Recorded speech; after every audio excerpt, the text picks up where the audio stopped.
Dios les bendiga. Seguimos con la parábola del sembrador y retomamos donde nos quedamos.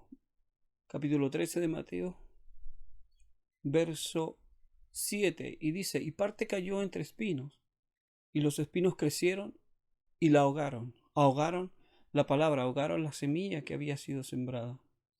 Si vemos la explicación que nos da Jesús más adelante, o que le da Jesús a los discípulos, es la siguiente. El que fue sembrado entre espinos, este es el que oye la palabra, pero el afán de este siglo y el engaño de las riquezas ahogan la palabra y se hace infructuosa. Jesús le dice en el Sermón del Monte, capítulo 5, 6, 7, ¿por qué os afanáis, hombres de poca fe? ¿Por qué nos afanamos por el día de mañana? Y si uno hace una mirada, hace memoria de todas las veces que Jesús habla del afán, de las riquezas, el joven rico que le pregunta a Jesús, ¿qué hago para heredar la vida? Jesús le dice, vende todo lo que tienes, ven y sígueme, toma toda tu riqueza, dáselo a los pobres y sígueme. Y él se va triste. Y él hace una afirmación, qué difícil es que un rico entre en el reino de los cielos. Es más fácil que un camello entre por el ojo de una aguja. Los discípulos lo miran asombrados a Jesús y ellos preguntan, ¿quién pues podrá ser salvo? Jesús les dice, para los hombres es difícil, es imposible, pero para Dios nada le es imposible. La semilla, esta palabra que llega a nuestro corazón, no va a crecer, no va a dar fruto si estamos afanados, estamos con una excesiva preocupación por el día de mañana, qué vamos a comer, qué vamos a vestir, el trabajo en el cual estamos. Y eso para Jesús, para los textos que hemos hecho memoria, es falta de fe, es falta de confianza. Y cuando no tenemos la confianza en Dios, es como decirle, la verdad que, Señor, tal vez estás tan ocupado en todas las cosas que tienes que hacer, que no creo que tú te preocupes de lo que yo tengo necesidad. Pero el ejemplo que Jesús da es gráfico. Cuando Él dice, si las aves del cielo no juntan en granero, no trabajan, y vuestro Padre Celestial las alimenta, ¿cuánto más hará por vosotros? Y les dice, hombres de poca fe, la palabra que tú y yo podamos recibir no va a dar frutos si estamos afanados. ¿Y por qué dice el afán de este siglo? Porque ese es el común denominador de toda persona, de la sociedad en general, de lo que ocurre a nuestro alrededor. Todos quieren tener una seguridad de que mañana van a poder obtener lo que necesitan. A través de un duro trabajo, a través de ayuda social, todos buscan la manera de recibir algo y esa es su preocupación. Y la sociedad de hoy no es distinta a la que ha sido siempre. Siempre ha habido ese afán y esa preocupación desde siempre en el ser humano. Pero Dios nos llama a que confiemos en Él. No es que no hagamos nada en el sentido de preocuparnos de hacer las cosas que debemos de hacer. En el libro de Eclesiastés, el predicador, como se traduce, como llega a traducir a nosotros, dice que vanidad de vanidades, todo es vanidad. Todo lo que hace que el hombre trabaja, estudia y hace, al final es vanidad. Pero también dice este texto en Eclesiastés que cuál es lo que Dios quiere del hombre, que trabaje y disfrute de su trabajo, que el fruto del trabajo le produzca una satisfacción. Eso no es malo, pero el predicador sigue en su discurso en los primeros capítulos y dice, pero una serie de cosas, de estudiar, de hacer esto, de trabajar, de estar persiguiendo, incluso dice el texto, persiguiendo el viento. Y esta vanidad o este afán tienen una particularidad, que es tratar de alcanzar algo inalcanzable en cierto sentido. Porque la vanidad es, bueno, como su palabra dice, algo vano, algo que no tiene mucho no tiene un sustento. La primera vez que aparece la palabra vanidad es en Deuteronomio, cuando Dios le habla de que no debemos seguir a los ídolos. Y las acepciones que esta palabra en hebreo tiene son ídolos, viento, o sea, es algo que está en el aire, no es seguro. Y el predicador dice, el Eclesiastés dice que el hombre se afana, y es vanidad de vanidades, persigue el viento.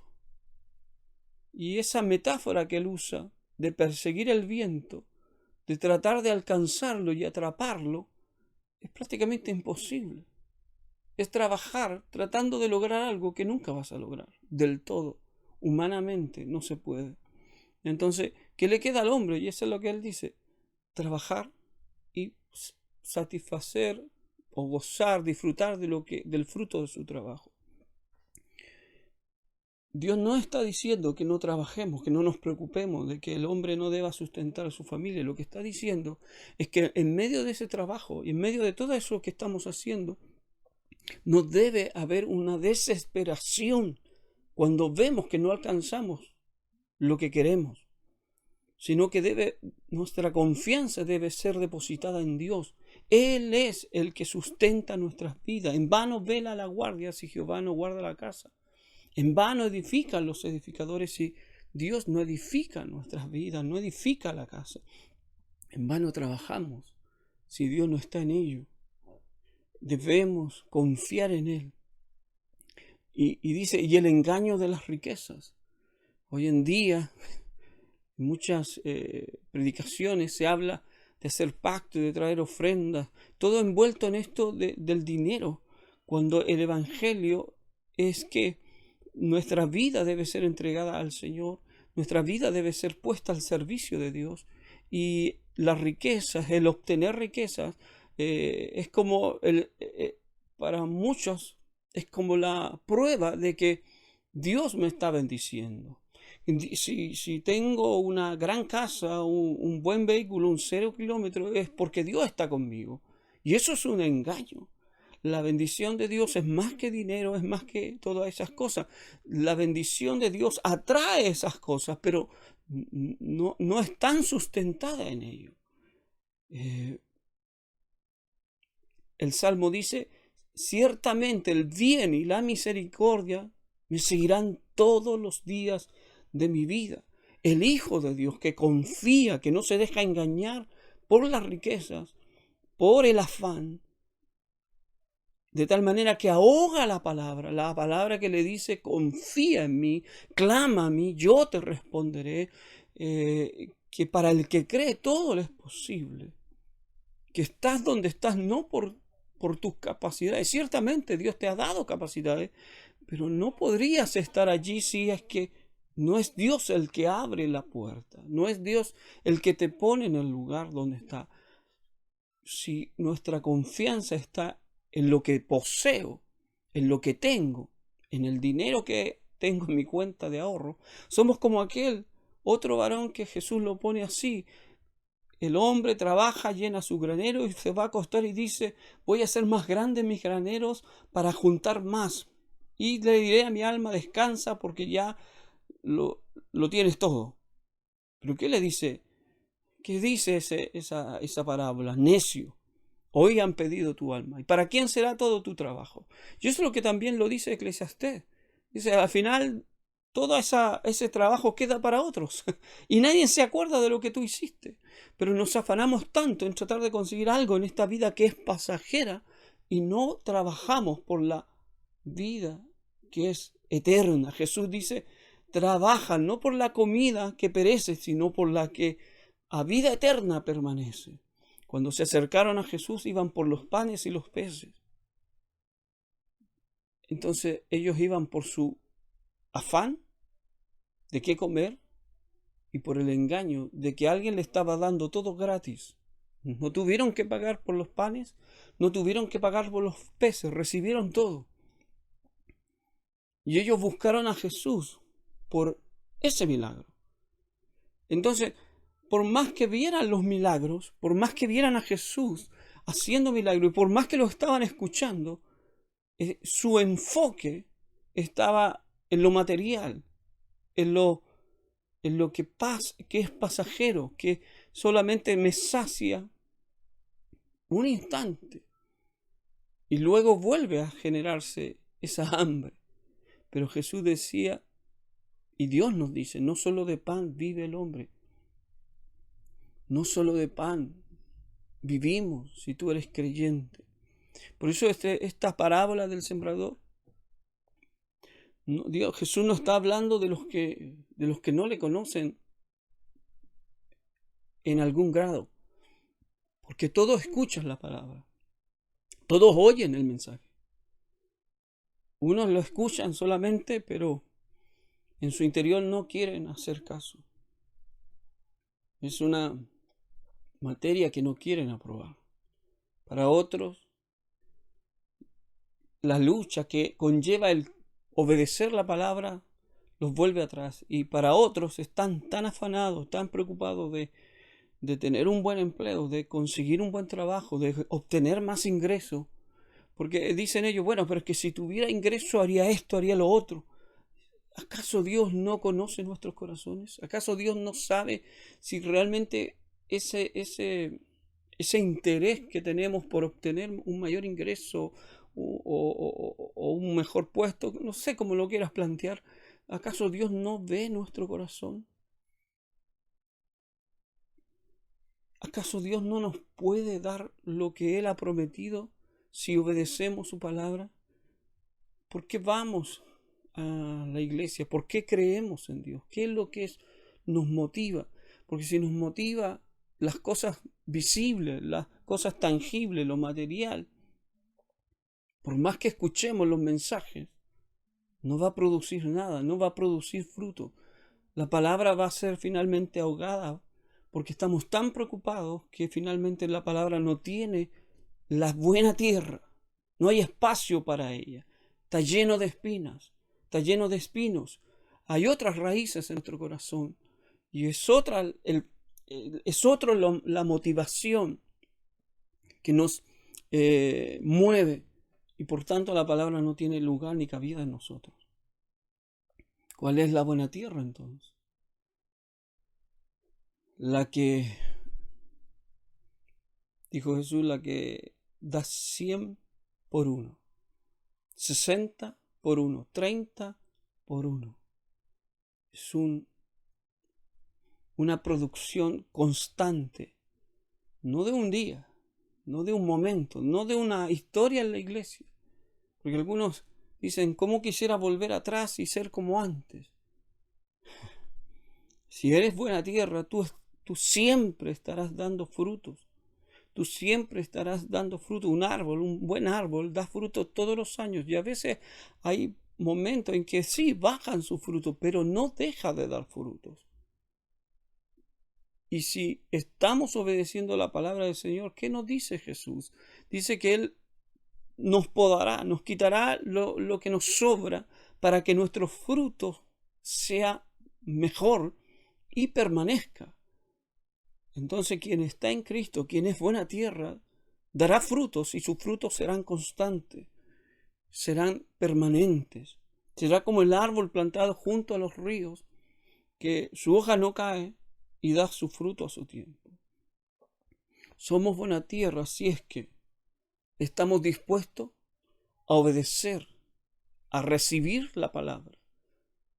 Si estamos dispuestos a enfrentar la tribulación que producirá el creer la palabra y obedecerla. Y estaremos dispuestos a confiar del todo en Dios, en que Él nos sustentará. Él nos va a bendecir. Pablo decía, con tener comida y vestido estamos contentos, estamos listos. Pero hoy en día parece que si el pastor no anda en un vehículo último modelo, si la iglesia no está llena de lujos, Dios no está ahí. Pablo y Jesús lo dijo también. Cuando viene alguien y dice, maestro, iré donde tú, te voy a seguir, le dice. Y él le dice, las aves del cielo tienen nido, pero el Hijo del Hombre no tiene ni siquiera una piedra donde recostar su cabeza. Porque en la vida del Evangelio en esta tierra van a haber luchas. Pero si estamos dispuestos a tomar la palabra, a obedecerla y a confiar en Dios, porque al final de todo esto es confiar en Él, en que Él nos va a sustentar. ¿Tienes espinos? ¿Estás afanado? No dejes que te engañen las riquezas. Y podríamos seguir hablando de las riquezas. Jesús también dijo, no podéis servir a dos señores, porque menospreciarás a uno y amarás a otro. Si nuestro enfoque está en estas riquezas, esas riquezas nos van a engañar, porque nos hacen creer que mientras que estamos seguros que nada nos va a faltar y que mientras las tengamos nada nos faltará. Pero nuestro Dios nos llama a confiar en Él, no por lo que tengamos o no lo que tengamos o no tengamos, sino porque Él es nuestro sustento. Él es el que nos va a bendecir. Y como un himno, un canto que se canta hoy en día en la iglesia, si nada tenemos hoy, mañana Dios nos va a bendecir. Para el que cree, todo le es posible. Jesús nos prometió que nuestro Padre Celestial guardaría nuestras vidas, que nada nos faltaría. En estos tiempos debemos volver a analizarnos, mirarnos hacia adentro y ver si realmente estamos confiando en Dios o estamos confiando en nuestro dinero, en nuestro sueldo, en nuestro trabajo, en nuestro título, en nuestras capacidades. Todas ellas, ciertamente Dios las ha puesto en nosotros. Pero Dios es el que nos da la sabiduría, la inteligencia, y te repito, Él es el que abre puertas. Como tus capacidades, y siempre lo digo así, siempre va a haber alguien más inteligente que uno, así como uno es más inteligente que otros. De tal manera que finalmente, para lograr llegar a un lugar, es Dios el que debe de abrir la puerta. Porque hay puestos en el mundo que son obtenidos no por la mejor gente, no por los más capacitados. Eso es así. Muchos tienen un conocido y por eso llegan. Pues bien, tú y yo tenemos al Rey de Reyes, al Señor de Señores, quien puede ponerte en un lugar bien alto, pero si tu confianza está puesta en Él. Y quizás Dios te ha permitido llegar a un lugar bien alto, pero si estás confiando en ese puesto, en esa capacidad económica que Dios te ha dado, te estás engañando. Tu confianza debe estar puesta en Dios, en Él. Él es el que cuida de las aves. Él es el que viste a los lirios del campo. Él nos cuidará a nosotros. Él nos vestirá. Nada falta a los que en Él confían. Y no son avergonzados los que esperan en Él. Él siempre responde. Él nos ha dicho una y otra vez que el que pide, recibe, y el que busca, halla. Trae todo tu afán, toda tu preocupación delante de Dios. Dile, Señor, he vivido afanado y preocupado de todas las cosas que quiero alcanzar. Dios, dame descanso, porque no estás descansando. No duermes bien, estás angustiado. Si empieza un recorte de gente, tú estás temeroso de perder el trabajo. Confía en Dios. Si de allí tienes que salir, pues Dios abrirá otra puerta. Dios te sustentará. Confía en Él. Él es poderoso. No achiquemos a Dios. No pongamos a Dios al nivel de nuestras experiencias, sino que pongamos a Dios en el nivel que Él es. Él es el Todopoderoso. De esa manera engrandecemos su nombre, porque dirá la gente, como dice el Salmo, cuán grandes cosas ha hecho Dios con esto. Que Dios te bendiga. Shalom.